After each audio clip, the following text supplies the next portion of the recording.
Legends podcast. Hello and welcome to our Lebanon Legends podcast. For our third episode, we have some news to share. We are expanding our reach throughout the whole of Lebanon County.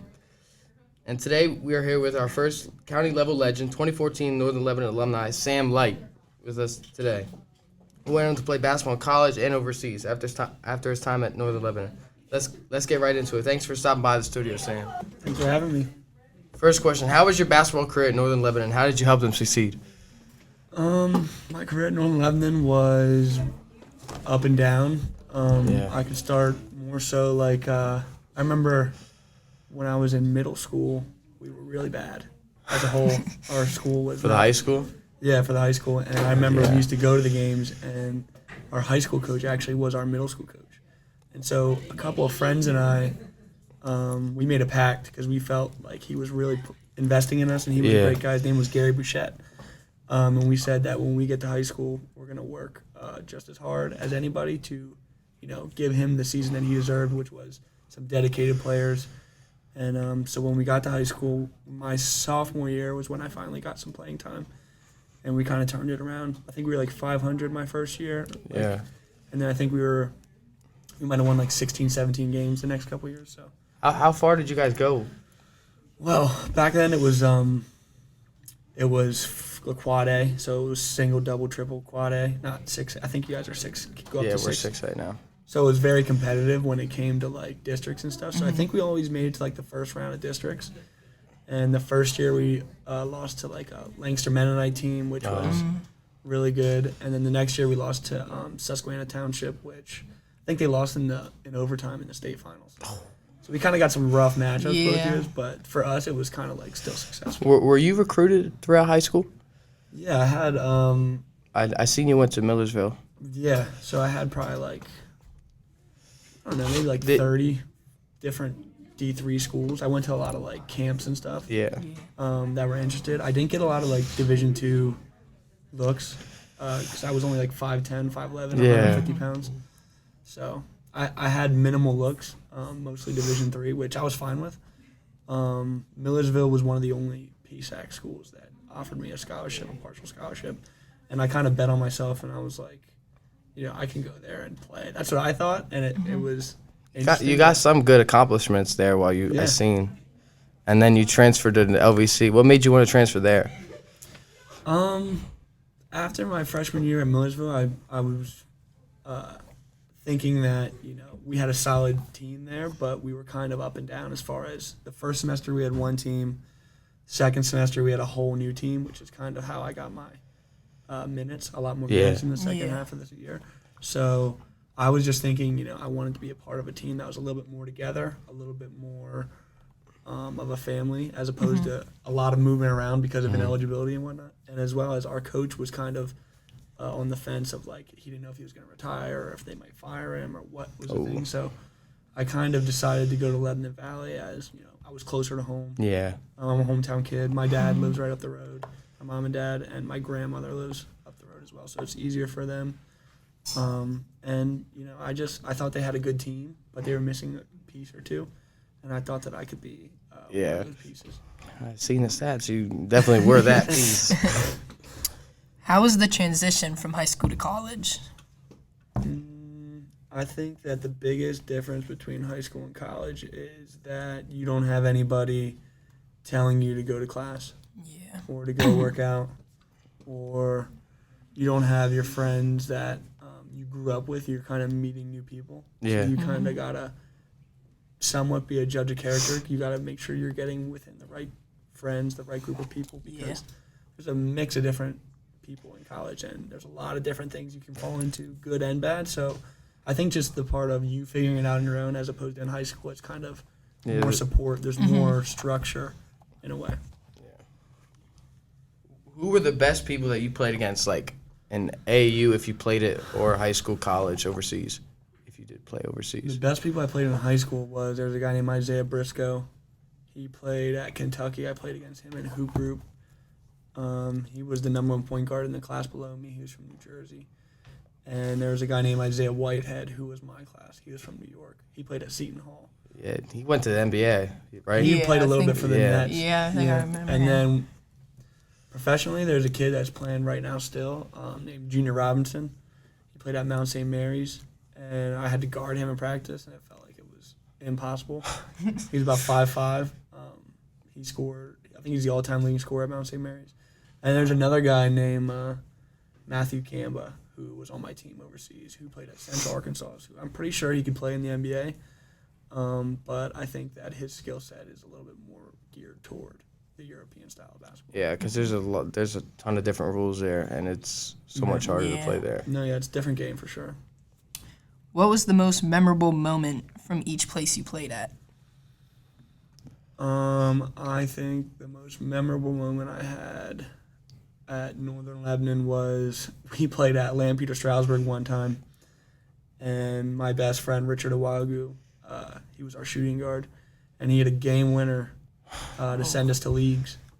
Wow. He did a Euro step through a zone, a 2-3 zone, where he pass fake, dribbled the zone, Euro step the big guy, and laid it in at the buzzer. And then, it was his birthday. Oh, wow. So we were ecstatic for him. And I'd say in college was probably our championship game. We played the MAC championship at Albright. And That was for LBC, right? yeah, that was for LBC. And we won. And I had a pretty good game. But my teammate Ricky Bug hit the game winner. He had a three, like 4 seconds left or something, off a rebound. I missed the game winner, and my teammate got the rebound and kicked it out to Ricky, and he hit the three to put us up. I think he was up 2, and they came down and missed, and we won the championship in a game that felt like we weren't going to be in at all. Like, it just felt like we weren't ever going to be able to get ahead, and we finally got ahead. What was your career high in college? 46. Wow. That's a lot. Against Albright, too. I used to score a lot against Albright. Was that the rival? Who was the rival for LBC? Yeah, that was our rival. Yeah. In college, it was Albright. That was my junior year of high school, college was my career high. How much years did you play overseas? I played 1 year right after college, and I took a year off. I got a job at APR Supply, local company, and then I went back over. I got a new agent, and his name's Bailly, and I went back over and played in Ireland. But that season got cut short because COVID. Yeah, it was COVID. COVID and whatnot. But I got my master's while I was over there. So I think that the reason that I went over there mainly was because they didn't get a lot of sponsorships. A lot of the way overseas works is you have communities, small communities that are fans of their team. Yeah. And they're very proud. They have a lot of pride. They don't care that it's not the NBA. They're just proud of their town or city or whatever. So they had a lot of funding cut because businesses were shut down and whatnot. So one of the reasons I got to go to Ireland was because the school that was there was offering scholarships for players that were coming over. So I accepted a scholarship there, and I got my education, which I thought in the long run was a better opportunity than getting paid. Which country did you like better? That's tough. I think that Ireland was more Americanized or like Westernized, I guess is the term. Yeah. So it wasn't as out of my comfort zone, although it was a lot of diversity there, more than you would expect in a country like that. But I think that I liked Spain a little more because I was further out my comfort zone, because I was in Vitoria, which is way up north, and they speak Basque, and they speak Spanish, and there is no English. And there's no... So I got to learn a lot. I can't speak any Spanish fluently, but I was at that point while I was over there actively learning Spanish. Yeah. And I was kind of put into an area where I was uncomfortable, but I was meeting people and developing relationships, and I was getting very cultured.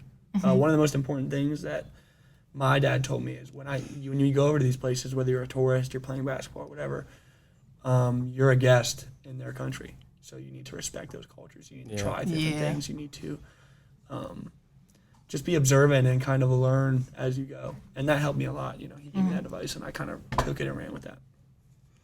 How did your coaches throughout your whole career, how did they help you evolve as a player and as a person?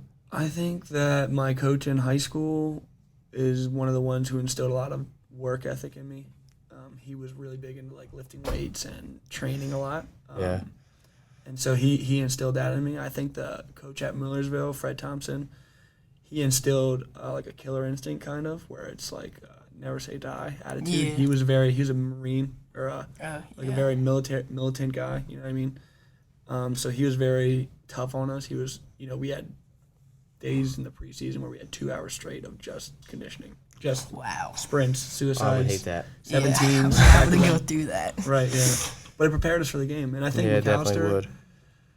what I took from him was he was one of the coaches that I feel like brought the most competitive fire out of me because he challenged me in a way that, he wasn't one of those guys that was going to tell you how great you were. He was going to tell you, like, you're not doing this right, you're not doing that right, you're not. Yeah. He would hold you to a higher standard than you might hold yourself. And sometimes you get mad at him. Sometimes me and him weren't always on the same page. But at the end of the day, he was the one that I felt like made me the most competitive. So, how would you describe your basketball career in one word, and why? Wow. One word. I would just describe it as opportunity. I think that, each person on earth, no matter where you're from, rich, poor, white, black, doesn't matter, everybody's gifted a certain amount of opportunity. Yeah. And I think that, if you look at Northern Lebanon as a whole, or even the reputation they may have now, It's not very big. it doesn't look like a big school, and it doesn't look like there's a lot of opportunity, especially in Yeah. basketball. They're not always the best team at basketball. We're not always the best in sports in general. And in that case, I saw an opportunity to work hard and maybe have a chance to be on the floor there. Whereas maybe at a bigger school, I might not have. So I think I just made the most of my opportunities. And there's things that I wish I would have made more. I think I could have done a lot more when I was in Spain. I think that there was a lot of things that went on behind the scenes that I could have did better. But I think that opportunity is the thing that I would use to categorize my career. So, this is an off-topic question a little bit. Do you still like video games? I used to play 2K and like Madden in college, but ever since college, I haven't played All right. any. Xbox or PlayStation? I'm gonna go with Xbox because I have an Xbox. There we go. Yeah. I'm a PlayStation guy. I feel you. So, out of all your achievements throughout all of high school, what was your favorite achievement, and which one was the hardest to get? I think the hardest thing that I ever did was win a championship with Lebanon Valley. I think that was the hardest thing ever because, on its face, I had great teammates, and I had another teammate who scored 1,900 points and had 1,900 or 900 boards. But we actually, before we went to the playoffs that year, we were second in the league, and then we went on a 5-game losing streak. And we thought we might not make playoffs. There was like a week in there where we had to win, and there was a weekend of games because we won on a Wednesday, and then we didn't play Saturday.